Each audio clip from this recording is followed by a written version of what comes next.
This podcast is part of the Big Heads Media Podcast Network. Go to bigheadsmedia.com for more great podcasts.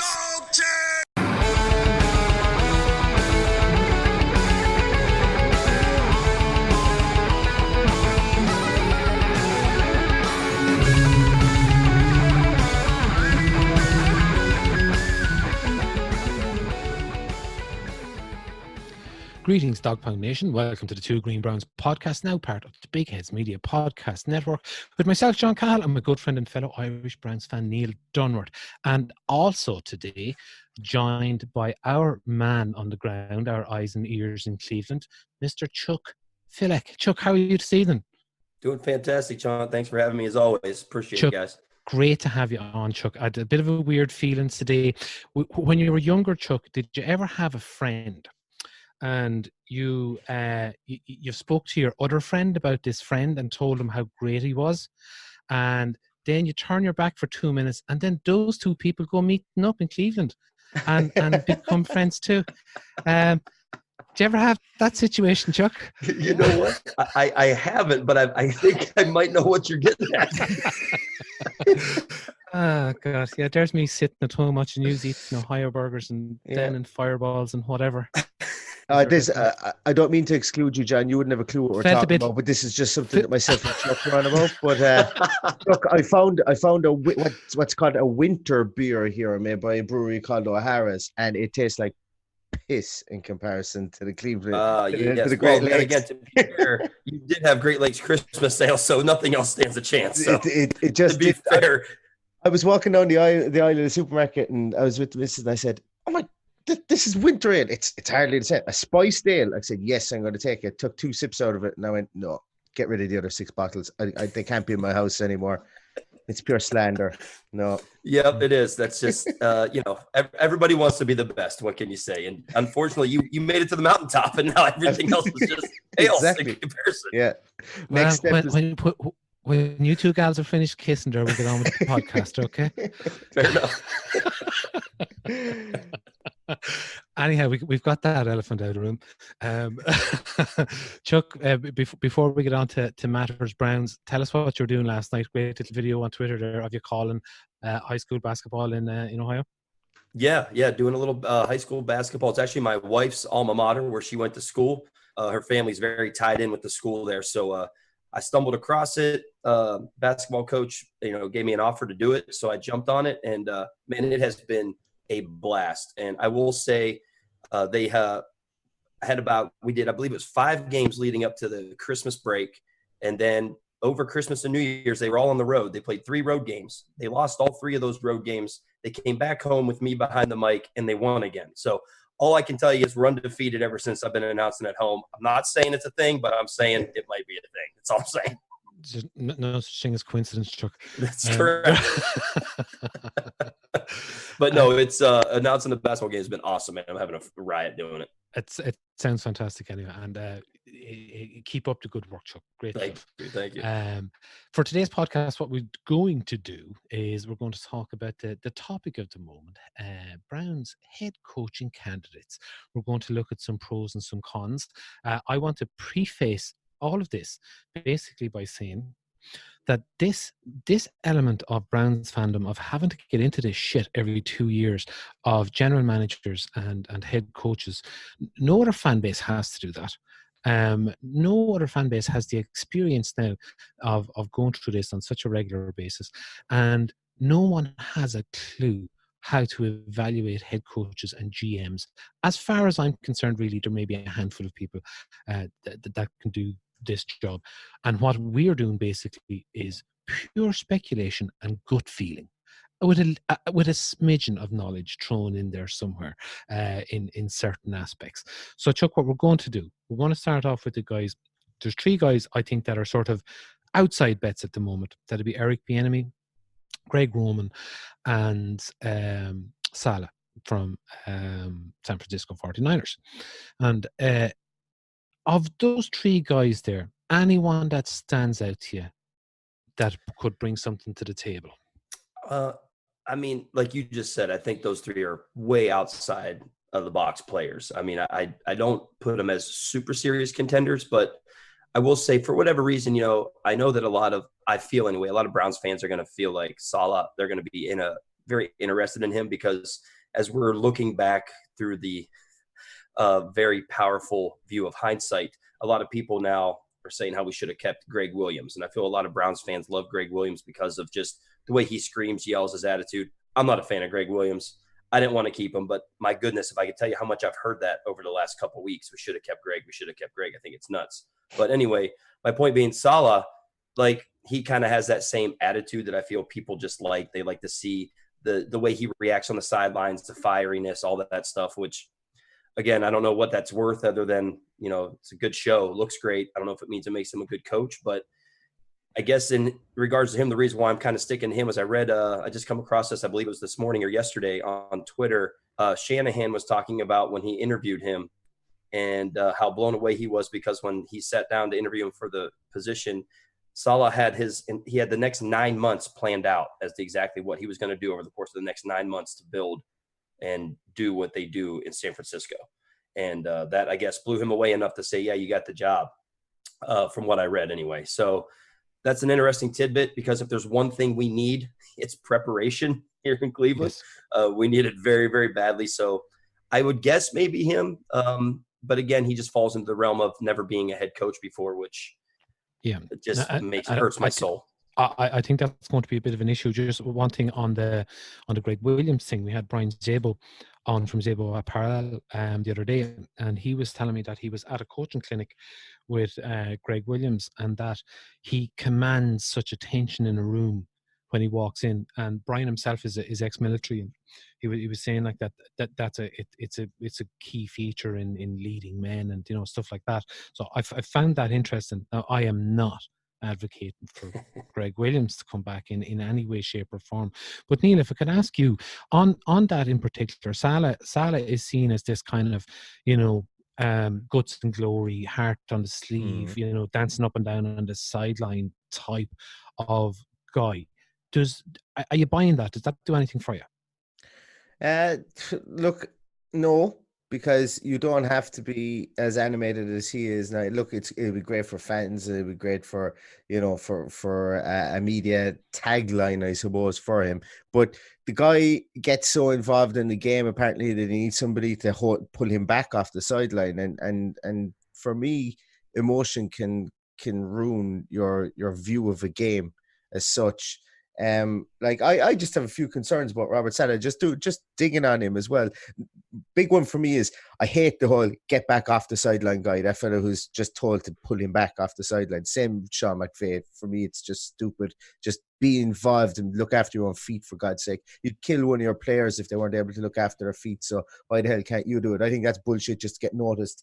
But the two things I don't really, the two black marks I have on Saleh is when you dig around and I know Twitter can sometimes be a false narrative, but when you do dig around on Twitter and other places, you do get to hear people talk about Chris Kusurek, I think, who is the D-line coach. I probably butchered his good name. But apparently he is the mastermind behind an awful lot of the rushing schemes. And then other people then conversely say that Joe Woods, the defensive backs coach, is the mastermind behind the coverage game. And Saleh is the rah-rah guy then for the defensive room.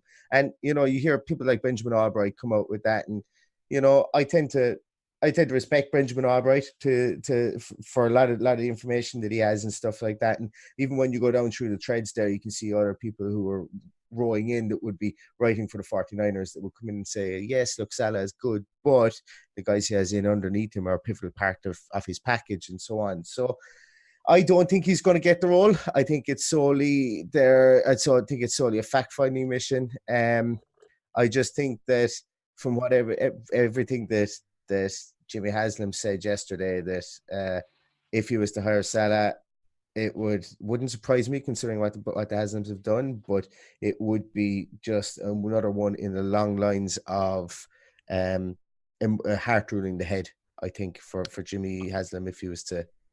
I think so. So Greg Roman being a bit of a thorn in our side. I think this year he's potentially going to be a thorn in our side for the coming years if he remains in Baltimore. All his good work done previously with, say, Colin Kaepernick and Lamar Jackson in that mobile QB type offense. Are we bringing him in for a chat just to get some insight on what he's doing with Lamar, or is he genuinely a contender for a position? Chuck.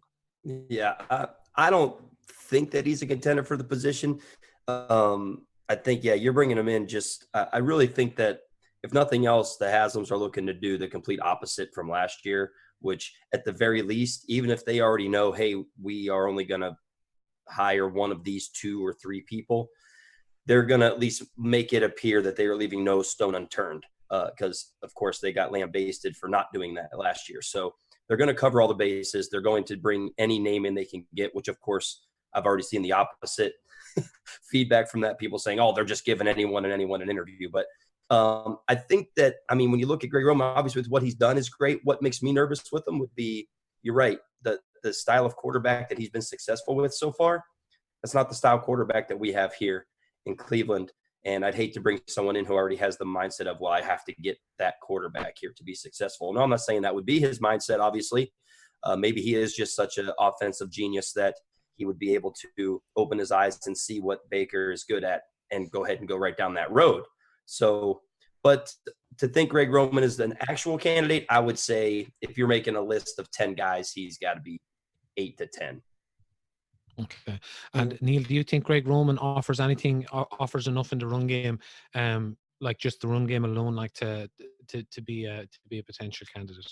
I don't think so either. When you look at it, he's had everything. I know he was in the league as tight ends coach before he went back to coach high school, and then I had to coach college game. But then he came in, he had Kaepernick, he had Tyrod, who, is debatable whether he's a run-first quarterback.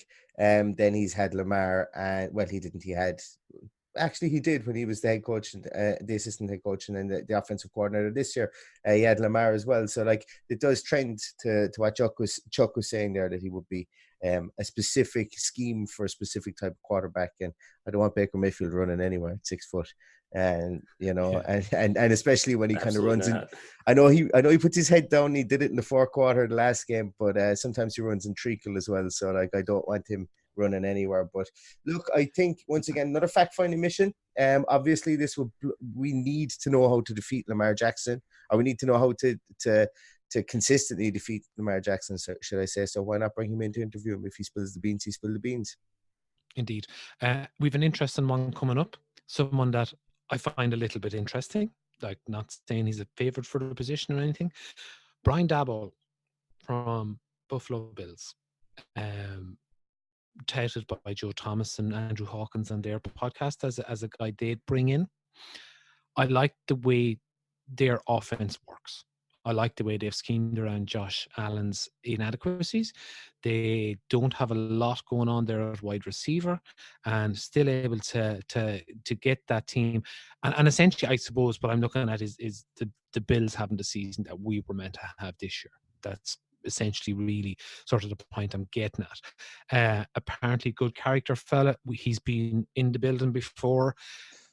Do we believe he's improved? Do we believe he's an actual candidate for the position, Joe? Now, him, I would say yes, solely based on what you just said, that when it comes to his scheme and the offense they're doing there, you took what Josh Allen did last year and you took everything that made him look like he was going to be just a terrible quarterback, and everybody, the flop he was going to be and the bust he was going to be. And as you said, they've absolutely protected him on all of that this year. They play to anything that he does well.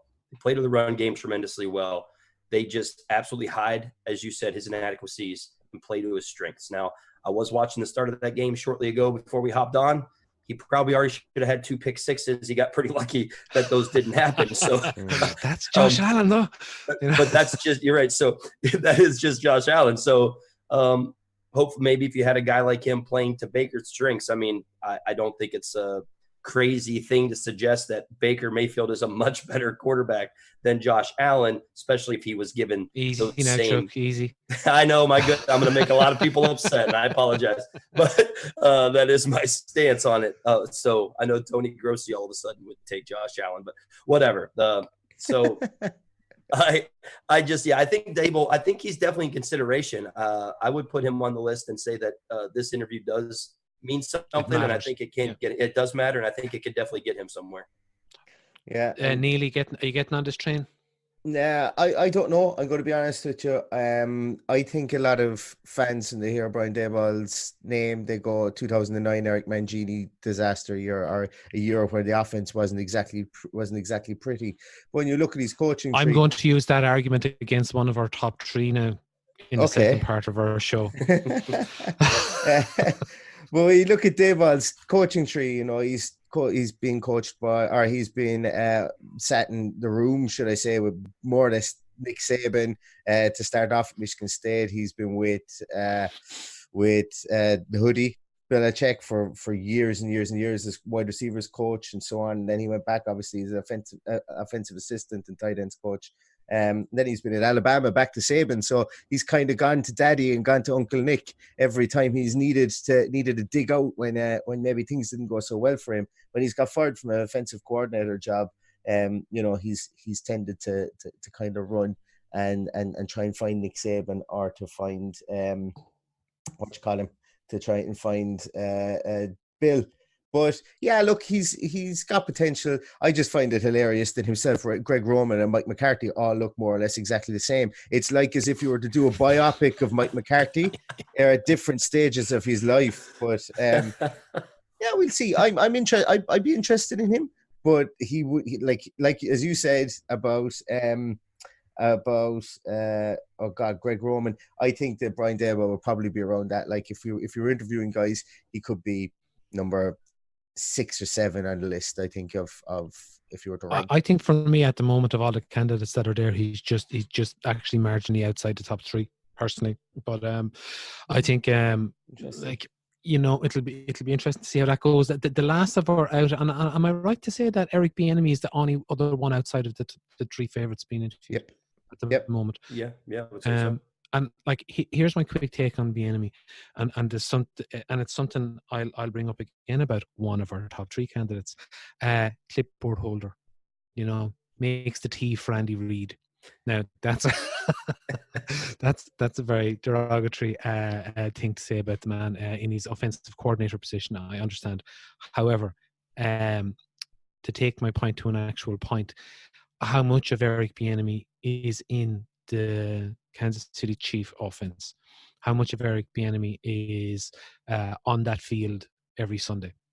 And that would be a huge concern for me. That would be a huge concern for me with Bieniemy coming in, reasonably limited experience also. So for me, Eric Bieniemy would be quite well down the list of candidates to come in. You anything more positive to say on that, Chuck? No, I mean, the nail on the head right there. That's, I would say, I agree wholeheartedly. That's the exact same feeling I have. I mean, nothing against the guy. I mean, the guy has one of the best nicknames in the history of ESPN Sports Center, Eric Sleeping with Bieniemy. I mean, other than that, I mean, I'd be hard pressed to say he'd be a serious candidate just because of everything you said. Is no reason to reiterate it. You're right on there. And I didn't mention anything about off-field character concerns. You know, I'm just picturing that meme of Kermit drinking the tea there. You know, that one where he goes, you know, it's not my business, but yeah, quite a lot of those. Yeah, that for me is like, looking down through the list of it. Start at 1990 and make your way forward, basically up until he leaves Colorado. It seemed to be like there was just like a Bermuda Triangle where he lost his mind in Colorado, and when he left there, everything seemed to be pretty okay. But I had a few years like that, not in Colorado, but you know, around between the ages of 19 and 22, sort of, you know, kind of lost years. yeah, they'll write an album about that one of the days. But about Bieniemy, I don't. To be honest with you, look, I think it's a pretty fair assessment. You know, some people love him. Some people go, "What have you actually done?" And you know, are you using the cloak of Andy Reid to kind of get there? Andy Reid is pushing him left, right, and center. But to me, wonder why. But yeah, to me, does that make Andy Reid look good, or does that make Eric Bieniemy look good? So yeah, I don't know. Yeah, no, and so I think we can all agree he's down the list of candidates for our own choices anyway. Right, for the moment, as we're going to take a quick break, we're going to hear from our partners here in Big Heads Media, and when we return, we're going to get into the meat and potatoes of this head coaching search and have a quick chat about the remaining candidates. Right, Ian.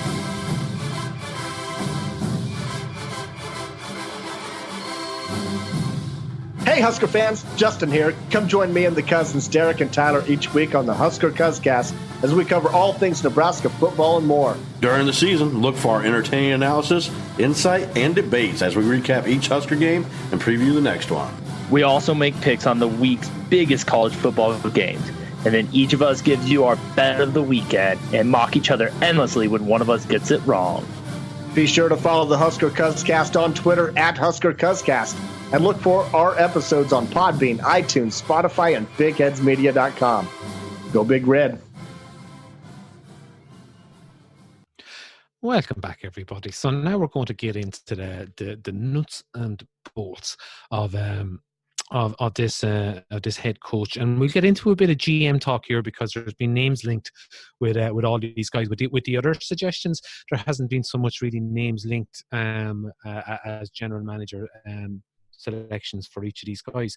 The betting odds at the moment have 5-2 favorites, McCarthy and Josh McDaniels, and Stefanski, I think 5-1, just outside. So, Vegas believes it's still a bit of a toss-up between these guys. First of all, we have Mike McCarthy in the room. Mike is doing